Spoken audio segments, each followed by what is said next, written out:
ಸಂಕ್ರಾಂತಿಯ bogie special ಹುಗ್ಗಿನ ಹೇಗೆ ಮಾಡೋದು ಅಂತ ತೋರಿಸ್ಕೊಡ್ತೀನಿ.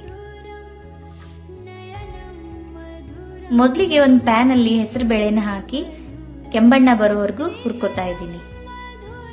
ನಂತರ ಮಿಕ್ಸರ್ ಜಾರಲ್ಲಿ ತುರಿದಿರೋ ಒಣಕೊಬ್ಬರಿ, ಕಾಳುಮೆಣಸು, ಧನಿಯಾ ಪೌಡರ್, ಶುಂಠಿ ಹಾಕಿ ಪೌಡರ್ ಮಾಡ್ಕೊಂಡಿದ್ದೀನಿ.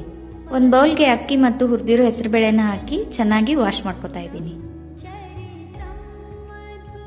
ಕುಕ್ಕರಲ್ಲಿ ಎಣ್ಣೆ ಮತ್ತು ತುಪ್ಪನ ಹಾಕಿ ಬಿಸಿ ಆದ ನಂತರ ಪೌಡರ್ನ ಹಾಕಿ ಹುರಿದ್ಬಿಟ್ಟು ಹೆಸರುಬೇಳೆ ಮತ್ತು ಅಕ್ಕಿನ ಹಾಕಿ ಮಿಕ್ಸ್ ಮಾಡಿ ನೀರು ಮತ್ತು ರುಚಿಗೆ ತಕ್ಕಷ್ಟು ಉಪ್ಪನ್ನ ಸೇರಿಸಿ ಕುಕ್ಕರ್ ಲಿಡ್ನ ಮುಚ್ಚಿ 2 ವಿಸಿಲ್ ಮಾಡ್ಕೋತಾ ಇದ್ದೀನಿ.